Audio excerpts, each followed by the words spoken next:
Hello everyone, I am Ranjit Kumar और आज हम बात करने जा रहे हैं लॉगरिथमिक फंक्शन के ग्राफ के बारे में और उसकी प्रॉपर्टीज़ के बारे में। ठीक है, लेकिन उससे पहले हमने जो पिछले क्लास में थोड़ा बहुत लॉगरिथम के बारे में पढ़ा था उसको थोड़ा सा रिकॉल कर लेते हैं। ठीक है, तो हमने क्या पढ़ा था? हमने पढ़ा था कि e का power m equal to n, ऐसा अगर कहीं लिखा हुआ है, यहाँ पर कंडीशन है कि a 0 से बड़ा होना चाहिए और a 1 नहीं होना चाहिए। ठीक है, तो इस केस में हम इस रिलेशन को दूसरे ढंग से, जैसे ये लिखा हुआ है एक्सपोनेंशियल फॉर्म में, पावर फॉर्म में, इसको हम दूसरे ढंग से लॉगरिथम फॉर्म में कैसे लिख सकते हैं? तो यहाँ लिख सकते हैं, देखो यहाँ जो पावर है ना वो बराबर में आ जाएगा। ठीक है, जो पावर है m वो बराबर में आ जाएगा और बेस ही रहेगा। ठीक है, तो आप लॉग लिखोगे और बेस की जगह पर a है तो बेस a ही रहेगा। जो वैल्यू है वो यहाँ लॉग के साथ लग जाएगा। समझ रहे हो, लिखने आ रहा है।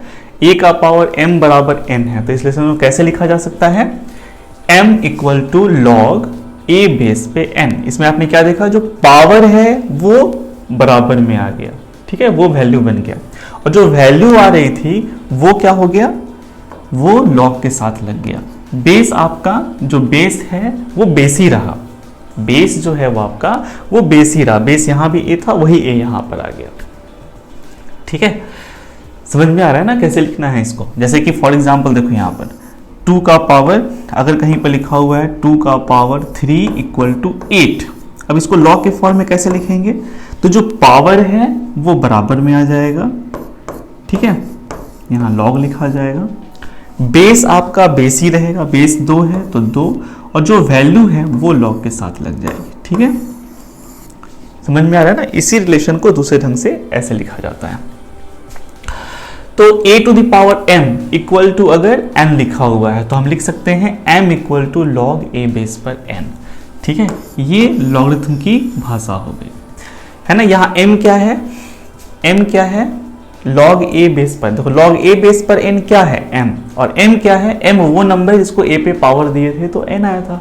तो बेसिकली log a बेस पर n उस नंबर को रिप्रेजेंट कर रहा है जिसको a पे पावर देंगे तो n आएगा।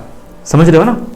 जो log a बेस पर n है ये उस नंबर को रिप्रेजेंट कर रहा है जिसको a पे पावर देंगे तो n आएगा। एक बार फिर से देख लो, log a बेस पर n क्या है? m है। m क्या है? m वो नंबर है जिसको a पे पावर देने से n आता है। मतलब log a बेस पर n उस नंबर को रिप्रेजेंट कर रहा है जिसको अगर हम a पे पावर देंगे, a के माथ पर रख देंगे तो मेरा आउटपुट जो होगा वो n आएगा। ठीक है, जैसे यहाँ पर आप देखो log 2 बेस पर 8 क्या है? 3। और 3 क्या है? 3 वो नंबर है जिसको 2 पे पावर देंगे तो 8 आएगा।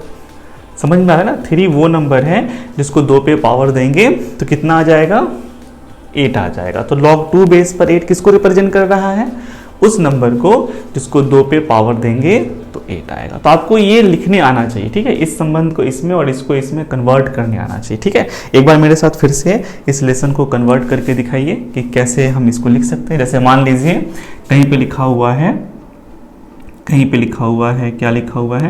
अल्फा इक्वल टू लॉग नहीं m बेस पे बीटा, ऐसा कुछ लिखा हुआ है। ठीक है, तो इसको हम लोग पावर के फॉर्म में कैसे लिखेंगे? उल्टा करके। तो देखो ये जो लॉग की वैल्यू है ना वही पावर होती है। लॉग की जो वैल्यू है वो पावर है। बेस आपका बेस ही रहेगा, तो बेस आपका m है तो m ही रहेगा और ये जो वैल्यू है वो पावर बन जाएगा और बराबर में ये आ जाएगा। समझ में आ रहा है ना? है ना? भाषा में कैसे समझ सकते हैं कि log m बेस पे बीटा क्या है? वह नंबर जिसको m पे पावर देंगे तो बीटा आएगा। पर ये है कौन? ये तो अल्फा है। इसका मतलब m पे पावर अल्फा देंगे तो बीटा आएगा। वही लिखा हुआ है m पे power alpha equal to beta. तो बात आप सबको मेरी समझ में आ रही होगी।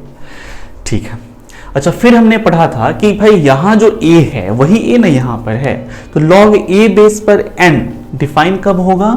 जब a बड़ा होगा 0 से और a 1 नहीं होगा। ठीक है, क्योंकि ये जो a है वही a यहाँ पर है और इस a के लिए कंडीशन है कि a 0 से बड़ा होना चाहिए और a 1 नहीं होना चाहिए। a 0 से बड़ा होना चाहिए और 1 नहीं होना चाहिए। क्योंकि यही ए यहाँ पर है तो इसके लिए भी सेम कंडीशन लागू हो जाती है।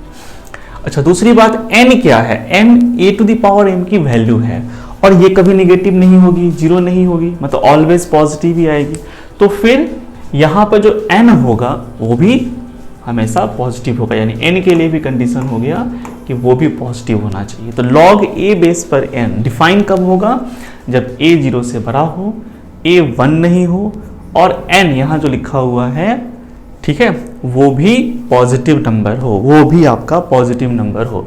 आप सबको मेरी बात समझ में आ रही है, अच्छे से समझ में आ रही है, ठीक है। ये सारी चीज़ें हम लोग पिछले क्लास में पढ़ चुके थे। चलिए, अच्छी बात है। अब थोड़ी सी बात हम लोग आगे बढ़ाते हैं। अब बात करते हैं लॉग के ग्राफ के बारे में, ठीक है, लॉगरिथमिक फंक्शन का ग्राफ कैसा होता है, ठीक है। तो ये x है, ये y है। देखो, लॉगरिथमिक फंक्शन किसका इन्वर्स है, एक्सपोनेंशियल फंक्शन का। और अगर हम इन्वर्स की बात करें तो इन्वर्स फंक्शन का जो ग्राफ होता है, किसी फंक्शन का अगर इन्वर्स फंक्शन का आप ग्राफ ड्रॉ कर रहे हो तो दोनों ग्राफ, मतलब फंक्शन का और उसके इन्वर्स का, जो लाइन होती है y = x, उसके अबाउट मिरर इमेज होती है। मतलब अगर किसी एक फंक्शन का ग्राफ आपको पता है तो आप उसके इन्वर्स फंक्शन का ग्राफ भी ड्रॉ कर सकते हो, ठीक है। आपको करना क्या है, एक लाइन खींचनी है y = x। y = x line को जान रहे हो, y = x का मैं अगर कहूँ ग्राफ खींचने के लिए तो कैसा आएगा, ठीक है, सोच के देखो। फिर वही बात है, ग्राफ सुन के घबराना नहीं है। ग्राफ का मतलब होता है कलेक्शन ऑफ पॉइंट्स, पॉइंट्स का कलेक्शन, ठीक है। तो अगर आपको कोई किसी भी फंक्शन का ग्राफ ड्रॉ करना है, कुछ समझ में नहीं आ रहा है, आप बस पॉइंट कलेक्ट कर लो, x की वैल्यूज डालते जाओ, y आते जाएगा, उसके हिसाब से आपको पॉइंट्स आते जाएंगे, आप बस उन पॉइंट्स को इकट्ठा कर लो, ठीक है। जैसे इसमें देखो, x की जगह 0 डालोगे, y कितना आएगा भाई, y भी 0 आ जाएगा। x की जगह 1 डालोगे, यहाँ पे x लिख दो, यहाँ y लिख दो, ठीक है। x की जगह 0 डालोगे, y 0, x की जगह 1 डालोगे, y 1, x की जगह 2 डालोगे, y 2, x की जगह 3 डालोगे, y 3। लाइन है y = x, मतलब जो x है वही y है, ठीक है। तो जब इसका आप ये जो सारे पॉइंट जब आप कलेक्ट करोगे, जैसे यहाँ देखो, ये 0, ये 1, ये 2, ये 3, ये 4, ये आपका 1, ये 2, ये 3, ये 4, कहाँ आएंगे पॉइंट बताइए, 1 1, 0 0 तो आपका यहाँ पर है नहीं, 0 0 आपका यहाँ पर है, 1 1 आपका यहाँ पर हुआ, ठीक है, 2 2 आपका यहाँ पर हुआ, उसके बाद 3 3 आपका यहाँ पे आ जाएगा, ठीक है, 3 है और 3 है तो यहाँ पे आ जाए। तो आप समझ पा रहे हो ना कि ये पॉइंट कैसे आ रहे हैं, ये सारे पॉइंट ऐसे आ रहे हैं, ठीक है, इस लाइन पे आ रहे हैं। तो जब आप सबको सारे x को डाल के कलेक्ट करोगे तो ऐसी एक लाइन आएगी। और चूंकि ये दोनों तरफ से बराबर है, देखो ये 1, ये भी 1, ये 1 है और ये भी 1 है, तो आप समझ रहे हो ना ये एंगल कितना होना चाहिए, आप समझ सकते हो। ये एक राइट ट्रायंगल है और आइसोस्केलस भी है, ठीक है। तो जब किसी जब कोई राइट ट्रायंगल आइसोस्केलस होगा तो उसके जो एक्यूट एंगल होंगे वो 45 45 के हो जाएंगे। तो ये जो एंगल है, ये जो एंगल यहाँ बन रहा है, ये 45 डिग्री का है, समझ में आ रहा है ना, ये 45 डिग्री का है। तो ये लाइन कौन सी है, ये लाइन है y = x, ठीक है। तो y = x कैसी लाइन होती है, तो y = x आपका ये जो x एक्सिस के साथ 45 डिग्री का एंगल बनाते हुए जो आप लाइन खींचोगे, ठीक है, जो एकदम बीचों बीच जाएगी, है ना, ये एकदम इसको डिवाइड कर देगी एकदम, ये जो क्वाड्रेंट है आपका इक्वल पार्ट में, ठीक है। तो ये लाइन y = x है, तो ये आपका मिरर की तरह काम करेगा। जब भी आप किसी फंक्शन के इन्वर्स फंक्शन का ग्राफ खींचोगे तो जो इन्वर्स फंक्शन का ग्राफ होगा वो उस फंक्शन के ग्राफ का मिरर इमेज होगा इसके अबाउट। मतलब आप इसको समझ लो मिरर, और फंक्शन का ग्राफ ऑब्जेक्ट है और उसका आपको इमेज ड्रॉ करना है। अब आपको इमेज की प्रॉपर्टी ध्यान पे होनी चाहिए, है ना, आपको इमेज की प्रॉपर्टी ध्यान पे होनी चाहिए, है ना। अगर ये प्लेन मिरर है तो प्लेन मिरर में कैसा इमेज बनता है, प्लेन मिरर में बिल्कुल ऑब्जेक्ट के बराबर साइज का इमेज बनता है ना। और ऑब्जेक्ट मिरर से जितनी दूरी पे होता है, इमेज भी मिरर से उतनी ही दूरी पे होता है, ठीक है। तो ये चीज प्रॉपर्टीज जो है ये दिमाग में आपको रखना है।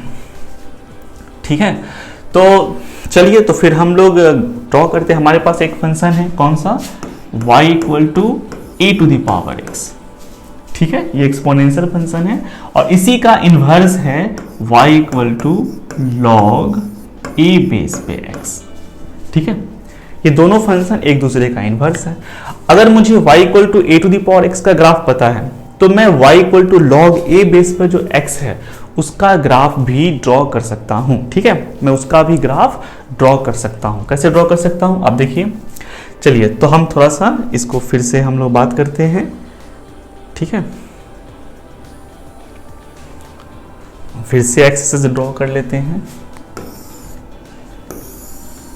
ये हमारी एक्स एक्सिस है, ये वाई एक्सिस है, ये ओरिजिन है और एक लाइन भी हम खींच लेते हैं। ये कौन सी लाइन है, ये लाइन है y इक्वल टू एक्स। ये बिल्कुल जो एंगल बन रहा है ना, ये 45 डिग्री का एंगल बन रहा है।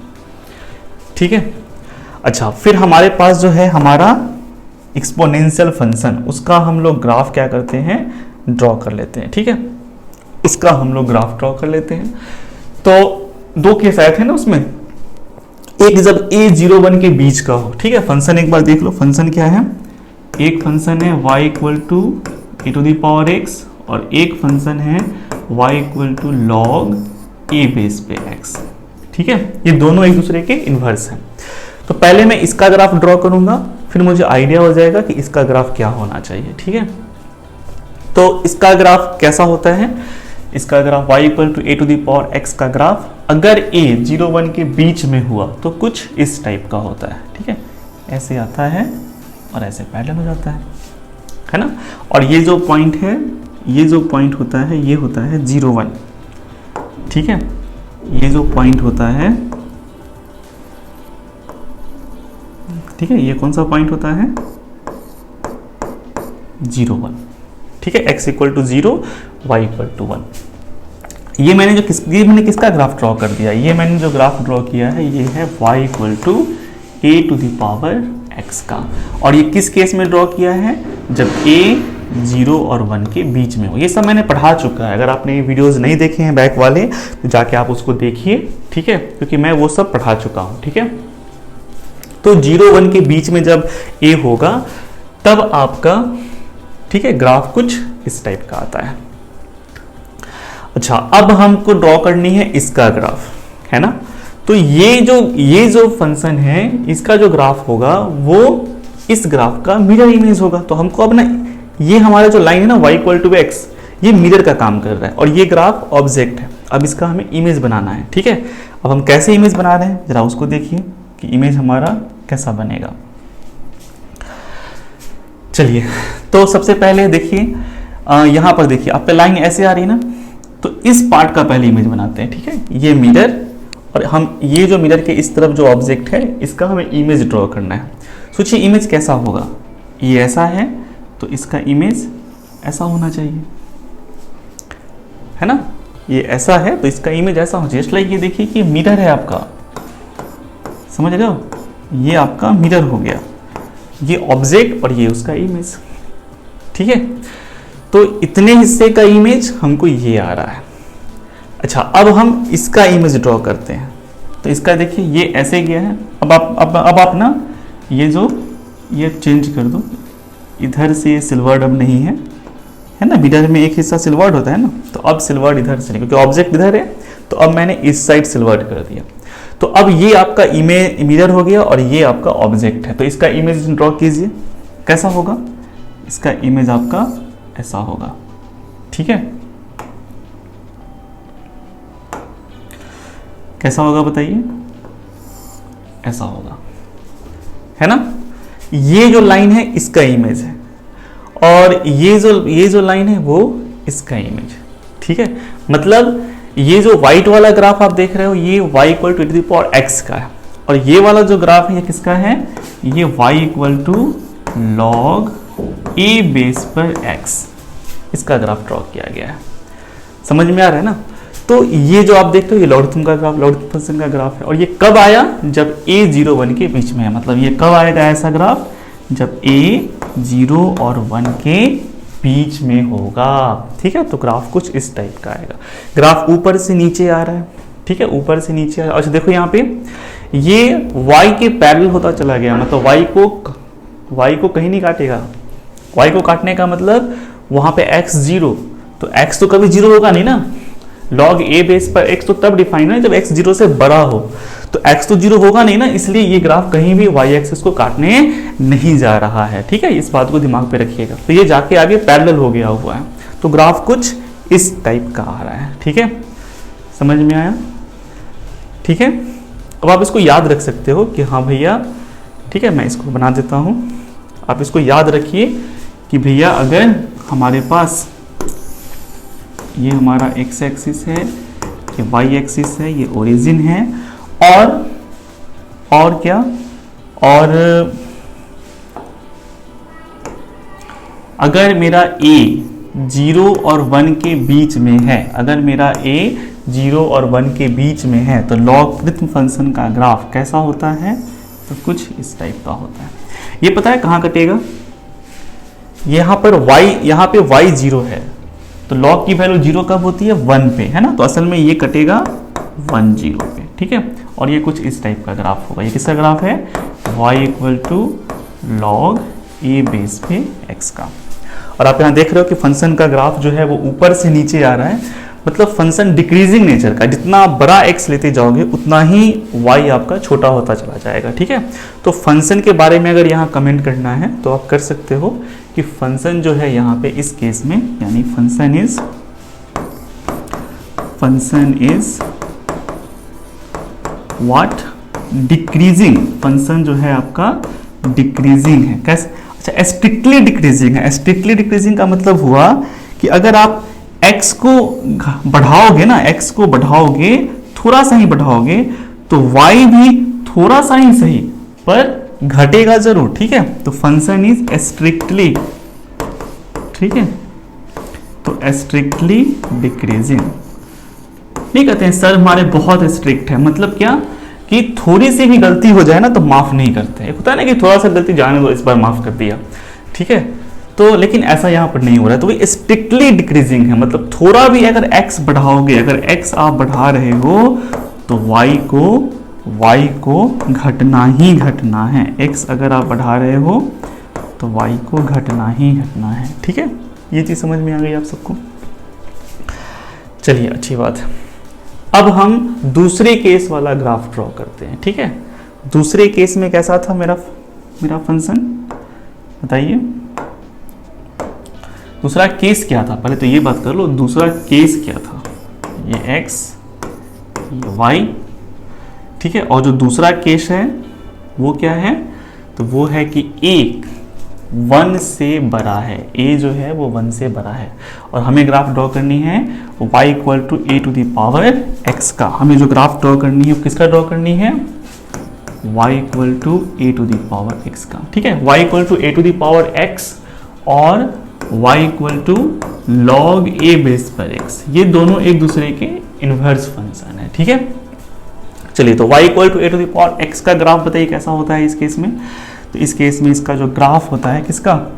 y इक्वल टू x का, वो कुछ इस टाइप का होता है ना। ऐसा ही कुछ आता है, इस तरह से उठता। किसका ग्राफ है ये? y equal to a to the power x का, और a यहाँ पे 1 से बड़ा है। अच्छा, मैं लाइन ड्रॉ कर लेनी है। ठीक है, जो लाइन थी हमारी कौन सी? y equal to x। तो y इक्वल टू x वाली जो लाइन है मैं उसको ड्रॉ कर लेता हूँ। ठीक है, तो ये कौन सी लाइन है? ये लाइन है y इक्वल टू x। ठीक है, अब मुझे इस लाइन के अबाउट इसका इमेज ड्रॉ करना है। तो सोचिए इमेज कैसा होना चाहिए। अब ये ऐसे गया तो इसका इमेज आपका ऐसे हो जाएगा। कैसे हो जाएगा? मैंने सही ड्रॉ किया ना? इसका जो इमेज है ये ऐसे है ना, तो इसका इमेज ऐसे हो जाएगा। मतलब आप समझ पा रहे हो? ऐसे। और इसका इमेज ऐसे हो जाएगा। मतलब फाइनली जो ग्राफ आएगा, ठीक है, ग्राफ जो आपका आएगा, मैं उसको अलग ढंग से ड्रॉ कर रहा हूँ, ये फिर आगे जाके ऐसे जा रहा है, ठीक है, और ये जाके पैरेलल हो जाएगा। समझ में आ रहा है मैं जो कह रहा हूँ? इसका इमेज ऐसे है ना, तो इसका इमेज आपका ऐसे मिलने वाला है। तो फाइनली जो ग्राफ आएगा किस तरह का आएगा मैं आपको अलग से एक बार ड्रॉ कर देता हूँ। ये किसका ग्राफ मैंने ड्रॉ किया है? ये जो ग्राफ है कि y equal to log a base पे x का ग्राफ है। कब? जब a बड़ा होगा 1 से, ठीक है। तो मैं इसको ना अलग एक बार फिर से देख लो ये किस तरह का आ रहा है, और मैं उसी शेप में इसको अलग से फिर ड्रॉ करके आपको दिखाऊंगा, ठीक है। तो आप यहाँ पे इसको ऐसे ले जाइए। देखो ये रफ स्केच ड्रॉ कर रहे हैं ना, तो हो सकता है लाइंस थोड़ी सी इधर उधर हो जाए, पर शेप अमूमन वही आएगा, ठीक है, शेप अमूमन वही आएगा। तो इसलिए यहाँ ज़्यादा नहीं सोचिएगा। ये देखिए ये x है और ये y है, ये आपका x डैश हो गया, ये ओरिजिन हो गया, ठीक है। अच्छा कैसा आ रहा था? कुछ ऐसे जाके ऐसे आ रहा था ना, है ना।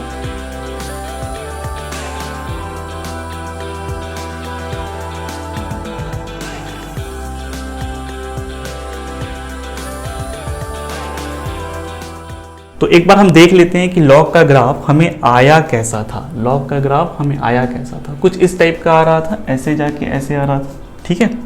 तो फिर हम ऐसा ही ग्राफ ड्रॉ करने यहाँ जा रहे हैं, ठीक है। तो लॉग का जो ग्राफ आया था वो कुछ इस टाइप से आया था, ठीक है। अच्छा ये ग्राफ आपको किस केस में मिला है? जिस केस में a 1 से बड़ा है। ये किसका ग्राफ है? ये ग्राफ है log a बेस पे x का, y equal to log a base पे x। अगेन ये x एक्सिस को कहीं पे काट रहा है, तो किस पॉइंट पे काटेगा? x एक्सिस को किस पॉइंट पे काटेगा, है ना, 1 0 पे, ठीक है। समझ में आ रहा है ना, y 0 है ना यहाँ पे, तो y 0 कब होगा? जब x 1 होगा, ठीक है। अच्छा ये y एक्सिस को कहीं नहीं काटने जा रहा है, क्योंकि x को y एक्सिस काटने का मतलब वहाँ x 0, और x तो कभी 0 होगा नहीं, है ना। तो x 0 हो जाएगा तो भैया लॉग डिफाइन ही नहीं होगा, तो ये कहीं नहीं काटने वाला, ये इसके पैरेलल हो चुका है, अनंत तक गया है। फंक्शन का नेचर देखिए, जैसे जैसे हम x बढ़ा रहे हैं हमको y और बड़ा और बड़ा और बड़ा मिलता जा रहा है, ठीक है। x को बढ़ा रहे हैं तो y हमें बड़ा मिलता जा रहा है, ठीक है। इसका मतलब ये हुआ कि फंक्शन जो है स्ट्रिक्टली, है ना, फंक्शन जो है स्ट्रिक्टली इंक्रीजिंग नेचर का है। इंक्रीजिंग नेचर का मतलब समझ रहे हो आप? x बढ़ाइएगा तो y आपका बढ़ेगा, x को बढ़ाइएगा, x बढ़ा लीजिएगा तो फिर y भी आपका बड़ा ही आएगा। x बढ़ा लेने पर y भी आपका बड़ा आएगा। चलिए ठीक है, अच्छी बात है ना। अब हम इसको थोड़ा सा ऊपर करते हैं। अब लॉगरिथम फंक्शन से जुड़ा हुआ कुछ रिजल्ट्स है, उन रिजल्ट्स को फिलहाल आप याद रखोगे, ठीक है। समझ में आ रहा है ना। अब उन सबका प्रूफ भी है, बहुत सारे को हम प्रूफ भी कर सकते हैं, लेकिन अभी हम प्रूफ पे बात नहीं करेंगे, ठीक है। अभी हम सिर्फ रिजल्ट्स को क्या रखेंगे? याद रखेंगे, ठीक है। तो चलिए अब लॉग से जुड़ा हुआ कौन कौन सा प्रॉपर्टी है, एक बार लॉग की प्रॉपर्टीज को हम लिस्ट करते हैं, ठीक है, यानी प्रॉपर्टीज ऑफ लॉगरिथम।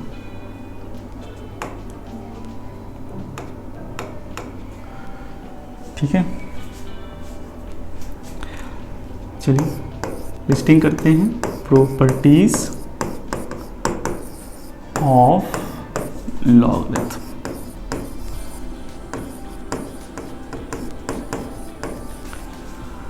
ठीक है, तो लॉगरिथम की क्या प्रॉपर्टी होगी उसकी जरा हम लोग लिस्टिंग करते हैं।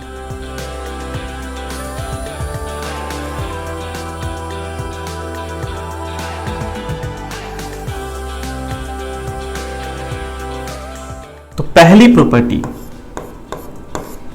प्रॉपर्टी क्या है, तो आपको दिमाग में रखना है, कहीं भी अगर a का पावर m बराबर n दिख रहा है, जहां a के बारे में कहा जा रहा है कि 0 से बड़ा है, 1 नहीं है, हमें लिखने की आज़ादी मिल गई क्या, कि log a बेस पे n, जो यहाँ वैल्यू है वो यहाँ आ जाएगा और जो पावर है वो बराबर में चला जाएगा, बराबर है। ठीक है, ये ध्यान रखना है, ठीक है, पहली चीज़। चलिए अब हम बात करते हैं दूसरी प्रॉपर्टी की। दूसरी प्रॉपर्टी कौन सी हो सकती है? दूसरी प्रॉपर्टी कौन सी हो सकती है? इसी का उल्टा कर देते हैं, ठीक है, कि कहीं भी अगर मुझे ऐसा लिखा हुआ है log a बेस पे कुछ दिया हुआ है, मान लो b बराबर c, ऐसा कुछ दिया हुआ है ना, और कंडीशन सब वही है कि बेस के जगह जो है, जो नंबर है वो पॉजिटिव है, बेस हमारा 1 नहीं है, और जो b है वो भी पॉजिटिव है, ऐसा कुछ करके दिया हुआ है। तो हम क्या लिख सकते हैं इसको, बताइए, लिख के दिखाइए, है ना। a पे बेस तो a ही रहेगा, है ना, ये जो वैल्यू है बराबर में लिखा हुआ है वो पावर बन जाएगा। log की वैल्यू असल में पावर ही है, तो पावर की जगह आ जाएगा, और ये चला जाएगा वैल्यू की जगह, ठीक है। तो a to the power c equal to b, मतलब इसको ऐसे और इसको ऐसे लिखने आना चाहिए। पहले ये दोनों चीज़ें हो गई। अब हम लोग थोड़ा सा और इसको आगे बढ़ाते हैं, ठीक है। अब आगे जो प्रॉपर्टी आपने पढ़ा था, याद कीजिए, आपने क्या पढ़ा था? आपने ये पढ़ा था कि log a बेस पे a की जो वैल्यू होती है वो 1 होती है, ठीक है। log a बेस पे a की वैल्यू जो होती है वो 1 होती है, ठीक है। अब मैं देखो कहीं लिखूंगा नहीं कि हाँ a जो है वो 0 से बड़ा होना चाहिए, 1 नहीं होना चाहिए, क्योंकि अब ये कॉमन चीज़ें हैं। जब हम बात करेंगे इसका मतलब यही है, क्योंकि अगर a 0 से बड़ा नहीं होगा, 1 नहीं होगा, तो फिर डिफाइन ही नहीं होगा ना। तो हम तो बात उस केस में कर रहे हैं जब ये डिफाइंड है। इसलिए अगर मैं ना लिखूं तो ये मत समझना कि अच्छा यहाँ ये कंडीशन नहीं है, ये कंडीशन है यहाँ पे, ठीक है। मैं बात करूँ ना करूँ। चलिए, उसके बाद चौथी प्रॉपर्टी, log a बेस पे 1 की वैल्यू 0 होती है। अब बेस चाहे जो हो, a आपका log 1 का मान जो होता है वो आपका 0 होगा, ठीक है। अब पांचवी प्रॉपर्टी सोचिए क्या है ना। अब एक प्रॉपर्टी जैसे हम यहाँ डिस्कस करने जा रहे हैं कि कहीं पे ऐसा कुछ लिखा हुआ है, जैसे कि log a बेस पे m, है ना, log a बेस पे m गुना n, ऐसे लिखा हुआ है, ठीक है। तो इसको हम क्या लिख सकते हैं? इसको हम लिख सकते हैं log a बेस पे m plus log a base पे n, ऐसा करके हम लोग इसको लिख सकते हैं, ठीक है। मतलब गुना है तो वो जोड़ में कन्वर्ट हो जाएगा, ठीक है। अब इसको प्रूव भी कर सकते हैं, ऐसा नहीं कि इसको प्रूव नहीं किया जा सकता है, ठीक है। इसको प्रूव भी कर सकते हैं, लेसन हम लोग फाइंड कर सकते हैं कि ये कैसे हो जाता है, ठीक है। अगर आप चाहो तो मैं इसको प्रूफ कर देता हूँ, ठीक है, कर ही देता हूँ प्रूफ। आप कंफ्यूज रहोगे, सोचोगे कि सर ऐसे ही झूठ मूठ का कुछ बता देते हैं, ठीक है। तो चलो हम इसको थोड़ा सा प्रूफ कर लेते हैं, ठीक है। तो कैसे प्रूफ करें? तो एक काम करते हैं, मान लेते हैं यहाँ पे कि log a बेस पे जो m है, a बेस पे जो m है वो आपका x है, और log a बेस पे जो n है वो आपका y है। ऐसा मैंने थोड़ी देर के लिए क्या किया, मान लिया, ठीक है। अब जरा सोचो, log a बेस पे m, मैं यहाँ पर प्रूफ की बात कर रहा हूँ, ठीक है। मैं जो यहाँ लिखने जा रहा हूँ, जो कैलकुलेशन करने जा रहा हूँ, वो ऊपर वाला जो फॉर्मूला यहाँ लिखा होगा इसका मैं प्रूफ देने की कोशिश कर रहा हूँ, ठीक है। तो log a बेस पे m हमने मान लिया x है, log a बेस पे n हमने मान लिया y है। अब जरा सोचो, log a बेस पे m x है, इसका क्या मतलब हुआ? इसका क्या मतलब हुआ? इसका मतलब तो यही हुआ कि अगर हम a पे पावर x देंगे तो भैया क्या आ जाएगा, m आ जाएगा, है ना। और log a बेस पर n y है, इसका क्या मतलब हुआ? इसका मतलब तो यही हुआ कि अगर हम a पे पावर y देंगे तो n आ जाएगा। हुआ कि नहीं हुआ, है ना। चलिए, अच्छी बात है। तो अब जरा हम लोग क्या करते हैं, यहाँ m गुना n है तो m और n को गुना करते हैं, ठीक है। m और n को गुना करते हैं, तो चलिए गुना करते हैं, m गुना n। m गुना n क्या हुआ बताओ? तो m गुना n हुआ a to the power x into a to the power y। अच्छा, अब बताओ, आपने पावर, एक्सपोनेंट्स, इन सब की प्रॉपर्टी आपने पढ़ रखी होगी, है ना। एक बार रिकॉल कर लीजिए, क्या पढ़ रखा था, याद करो कि a का पावर m गुना a का पावर n हो तो इसको a का पावर m प्लस n लिख सकते हैं। a का power m divided by a का पावर n हो, भाग हो तो वहाँ डिफरेंस हो जाता है, a का पावर m माइनस n लिख सकते हैं। कहीं ए बी का पावर m दिया हुआ है तो इसका मतलब a का पावर भी m होता है, b का पावर भी m होता है। कहीं पे a बाई बी का पावर अगर m दिया है तो यहाँ पर भी a का, इसका मतलब हो जाएगा कि ये वैल्यू किसके बराबर है, a का पावर m बट्टा b के पावर m के। कहीं पे अगर a का पावर m और फिर उसका पावर n दिया है, मतलब डायरेक्ट पावर है इस तरह से, तो वो गुना में हो जाएगा, ठीक है, यानी a का पावर m गुना n हो जाएगा। तो ये सारी चीज़ें हम लोगों ने क्या कर रखी थी, पढ़ रखी थी, ठीक है। तो यहाँ पर भी वो रूल यहाँ पर लगाइए, a to the power x into a to the power y, base same है, मल्टीप्लाई है, तो पावर क्या हो जाएगा, ऐड हो जाएगा। तो ये हो जाएगा a का पावर x प्लस वाई, ठीक है। अब सोचो यहाँ पे a पे पावर x प्लस वाई देने से m गुना n आता है, a पर पावर x प्लस वाई देने से m गुना n आता है। तो इस रिलेशन को लॉग के टर्म में कैसे लिखेंगे कि लॉग a बेस पे, अब जो वैल्यू है वो यहाँ लॉग की जगह लग जाएगा, m गुना n किसके बराबर है, तो ये जो पावर है उसके बराबर हो जाएगा। पावर क्या है आपका, x प्लस वाई, है ना। तो इस रिलेशन से हमारे सामने क्या आ रहा है कि log a बेस पे m गुना n की जो वैल्यू है वो x प्लस वाई के बराबर है। और भैया आपने x किसको माना था, x किसको माना था, एक बार देख लो, x किसको माना था, x माना था log a बेस पर m को और y माना था log a बेस पे n को। तो हो तो गया, अब x की जगह रख दो इस चीज़ को, है ना, x की जगह रख दो। x की जगह क्या रखोगे, तो log a बेस पे m, और y की जगह क्या रखोगे, log a बेस पे n। तो आ गया ना, है ना, हमने प्रूफ कर दिया। क्या प्रूफ कर दिया कि भैया log a बेस पे अगर m गुना n है तो उसे क्या लिखा जा सकता है, log a बेस पे m plus log a base पे n, ठीक है। वैसे भी log क्या है, पावर ही तो है ना। और पावर की जो प्रॉपर्टी होती है कि गुना में ऐड हो जाता है ना, पावर की हम लोग यहाँ पर प्रॉपर्टी पढ़े हैं कि अगर गुना है तो पावर सेम बेस हो, गुना हो तो पावर ऐड हो जाता है, वही तो हो रहा है, सेम बेस है, गुना है तो पावर यहाँ ऐड हो रहे हैं, है ना। बिल्कुल वैसी ही प्रॉपर्टी है ना, जो गुण है वो जा नहीं रहा है ना, चीनी को किसी में डाल दो तो मीठापन तो ला ही देगा, ठीक है। तो वही चीज़ यहाँ पर है। चलिए, तो अच्छी बात है। अब हम लोग नेक्स्ट प्रॉपर्टी की तरफ चर्चा करते हैं। कौन सी प्रॉपर्टी ये नंबर था, ये 5 नंबर था। तो अब हम छठे नंबर की प्रॉपर्टी की तरफ बढ़ रहे हैं। चलिए, तो 6 नंबर में क्या है, 6 नंबर में है कि अगर log a बेस पे कहीं m लिखा हुआ है और फिर डिवाइड है यहाँ पर, ठीक है, जैसे वहाँ मल्टीप्लाई था यहाँ डिवाइड है, तो log a बेस पर अगर m डिवाइडेड बाई n लिखा हुआ है तो इसको लिख सकते हैं log a बेस पे m घटाओ log a बेस पे n, है ना। जैसे गुना है तो जोड़ हो गया, अब यहाँ डिवाइड हो गया या बट्टा हो गया तो फिर यहाँ माइनस हो जाएगा। ये हो गई छठी प्रॉपर्टी, इसको याद रखना है। प्रूफ आप कर सकते हो जैसे मैंने वहाँ प्रूफ किया था, ठीक है। और भी प्रॉपर्टी है, और भी क्या प्रॉपर्टी है, जैसे अगर log a बेस पे m है और फिर इस m पे पावर n है ना, डायरेक्ट पावर, तो क्या होता है, क्या पढ़े थे पावर वाले रूल में कि डायरेक्ट पावर हो तो क्या होता है, गुना हो जाता है ना, a के पावर m फिर उसका पावर n, तो m n में मल्टीप्लाई हो जाता है। तो कुछ ऐसा ही यहाँ आपको देखने को मिलेगा, ठीक है। ये जो पावर है ना ये मल्टीप्लाई हो जाएगा, यानी ये हो जाएगा n log, ठीक है, a बेस पे m, मतलब जो पावर है वो मल्टीप्लाई में चला गया।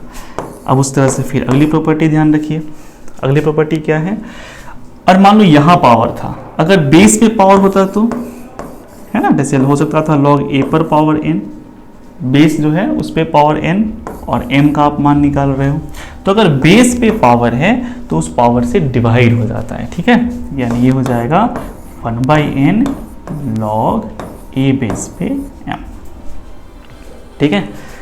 उसके बाद और भी प्रॉपर्टीज हैं, उस पर भी चर्चा कर लेते हैं।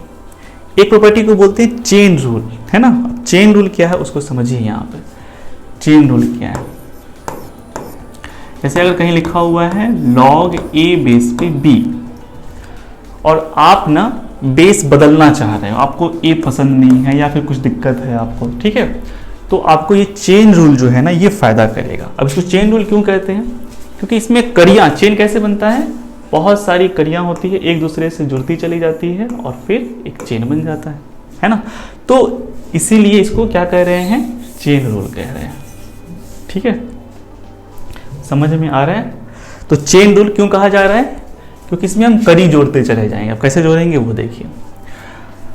तो मान लीजिए कि हम इसमें कोई बेस सी इंट्रोड्यूस करना चाह रहे हैं, तो हम कैसे करेंगे, लॉग ए बेस पे बी है ना, तो हम बी नहीं लिख के यहाँ सी लिखेंगे और जो यहाँ लिखेंगे फिर उसी को बेस बना देंगे। ठीक है, तो ये हो जाएगा लॉग सी बेस पर बी। मतलब मैंने क्या किया, सी को इंट्रोड्यूस किया। चूंकि सी को हम बेस की जगह पे रख रहे हैं, तो जो बेस की प्रॉपर्टी है कि पॉजिटिव होना चाहिए, 1 नहीं होना चाहिए, तो वैसा सी में गुण जरूर होना चाहिए। ये नहीं कि कुछ भी रख देंगे। ठीक है, तो यहाँ ए में तो प्रॉपर्टी है ही कि 0 से बड़ा है, 1 नहीं है। सी में भी प्रॉपर्टी है कि सी भी क्या है आपका, 0 से बड़ा है और सी भी आपका 1 नहीं है। ठीक है, अब बेस की जगह पर उसी को डालेंगे ना जो बेस की जगह ले सकता है, जो टर्म एंड कंडीशन है उसको फुलफिल कर रहा है। ठीक है, और बी की प्रॉपर्टी तो होगी ही, क्योंकि बी पॉजिटिव ही होगा, नेगेटिव हो नहीं सकता है, क्योंकि पॉजिटिव नहीं हुआ तो फिर ये डिफाइन नहीं होगा।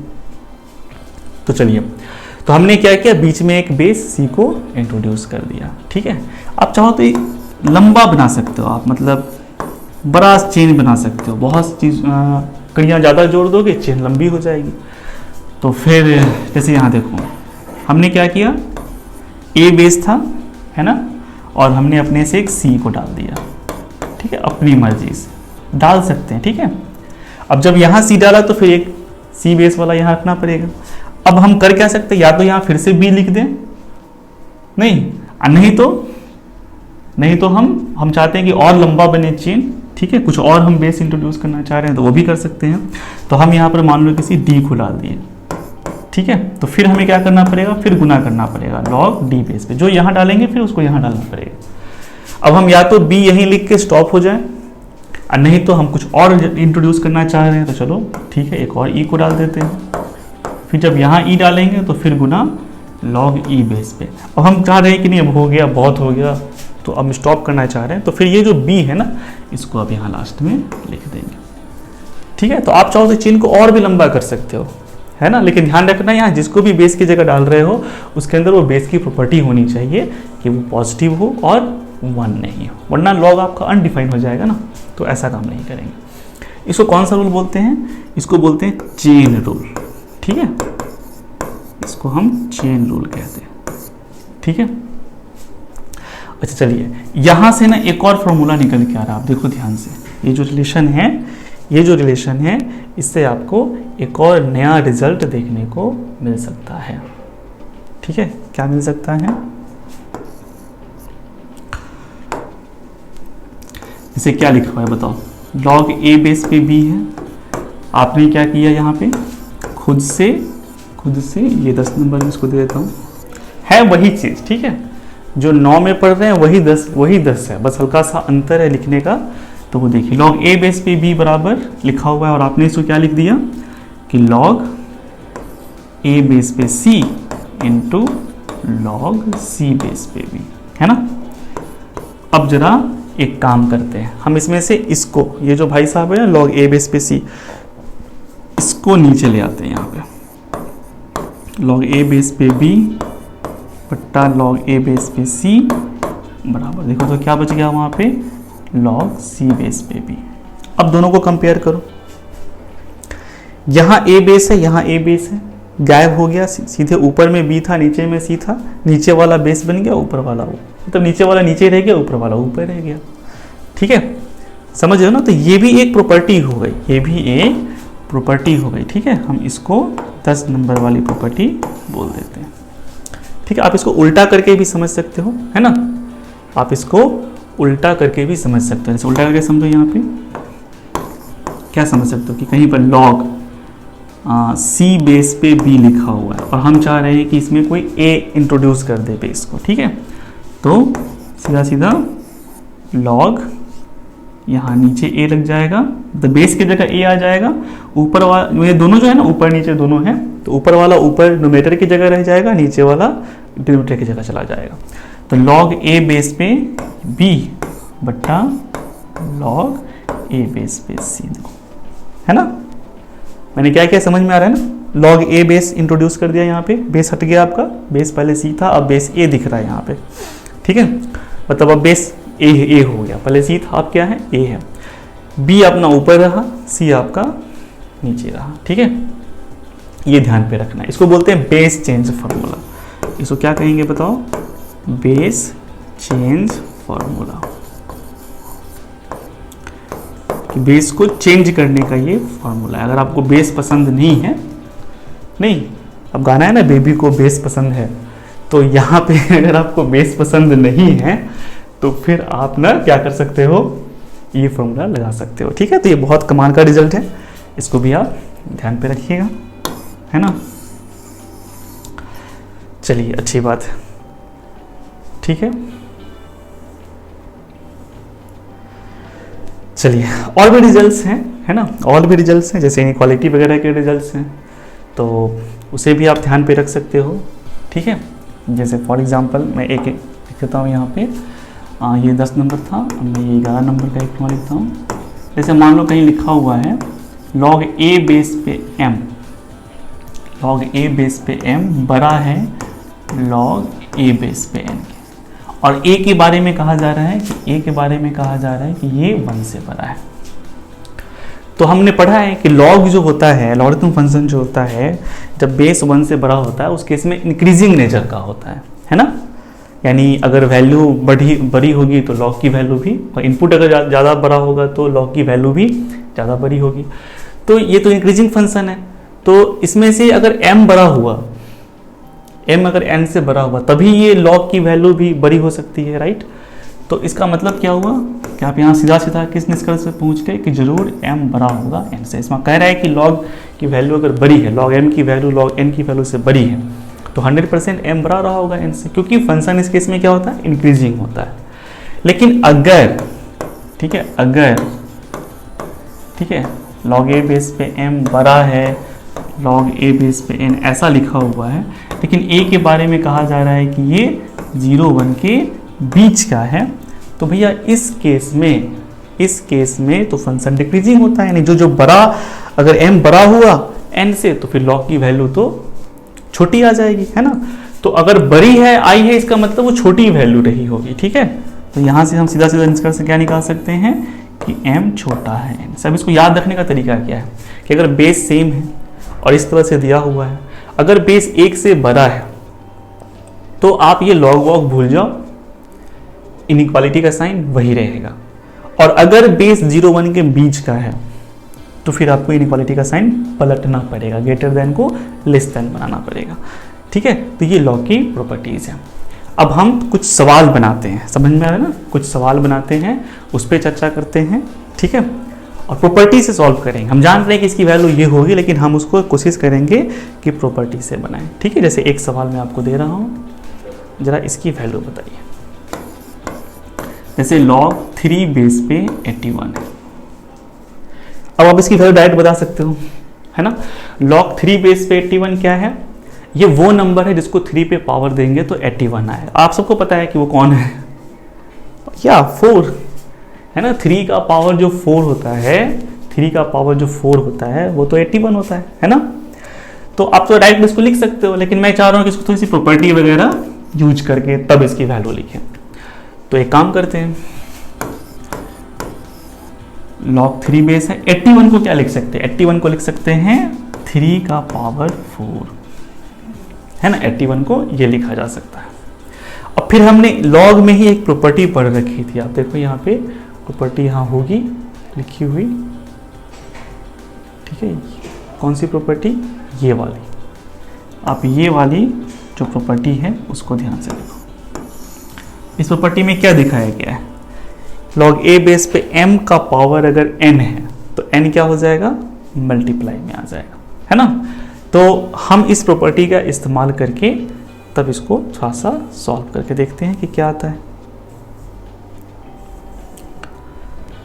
ठीक है, तो यहाँ जो 4 है जो पावर में है वो क्या हो जाएगा, मल्टीप्लाई में आ जाएगा। ठीक है, तो ये हो जाएगा 4 log 3 बेस पे 3।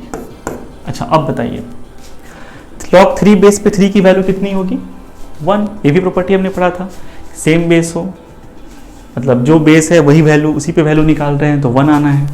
ठीक है, तो इसके जगह पे हम क्या लिख देंगे, 1 लिख देंगे। तो ये 4 × 1 हो गया, यानी फाइनली क्या आ गया, 4। ठीक है, बाय डेफिनेशन तो हमको पता ही था कि इसकी वैल्यू 4 होगी ना। log 3 बेस पे 81 क्या है, उस ये वह नंबर है जिसको 3 पे पावर देंगे तो 81 आएगा, तो ऑब्वियसली ये 4 ही है। पर मैं चाह रहा था कि मैं थोड़ी प्रॉपर्टी यूज़ करके तब मैं 4 तक पहुँचूँ, तो मैंने यहाँ बनाया। ठीक है, अब log के बारे में बहुत कुछ है जानने के लिए, लेकिन अब हम लोग इसको क्लोज करते हैं और हो सकता है कुछ सवाल हम और बनवाएं, और फिर हम लोग नेक्स्ट क्लास में हम लोग पढ़ेंगे लिमिट के बारे में। ठीक है, क्योंकि हम स्टार्टिंग से हम बात कर रहे थे कि हम जो ये सब पढ़ा रहे हैं, अभी जो क्लासेस चल रहे हैं, अब आपको ये इसको ध्यान में रख के किया जा रहा है कि जो हमारे बच्चे बायोलॉजी के हैं, जो मैथ्स के स्टूडेंट्स नहीं हैं और उन्हें फिजिक्स पढ़ना है और फिजिक्स बिना मैथ्स का होगा नहीं, तो थोड़ा बहुत उनका मैथ्स अच्छा हो जाए ताकि वो फिजिक्स को ठीक ढंग से डील कर पाएँ, इसको ध्यान में रख के किया जा रहा था। ठीक है, तो अब हम नेक्स्ट जो क्लास होगा हमारा, हम हो सकता है कि आप कुछ प्रॉब्लम बनवाएं और फिर क्या बोलते हैं, लिमिट पे चर्चा करेंगे। फिर हम लोग लिमिट पढ़ेंगे, डेरिवेटिव पढ़ेंगे, फिर इंटीग्रेशन पढ़ेंगे। ठीक है, तो मोटा मोटी हम लोग का इतना मैथमेटिक्स हो जाएगा कि फिजिक्स अच्छे से होगा, है ना। तो कुछ भी हमने एक्स्ट्रा नहीं पढ़ाया, ऐसा नहीं है कि कुछ अलग पढ़ा दिया है। ठीक है, जो भी जानना चाहिए अच्छे से जानना चाहिए, थोड़ा सा अच्छे से जानोगे तो कॉन्फिडेंस आपका लेवल हाई रहेगा। ठीक है, और आप अच्छा करोगे। ठीक है, तो मिलते हैं फिर नेक्स्ट क्लास में। ओके।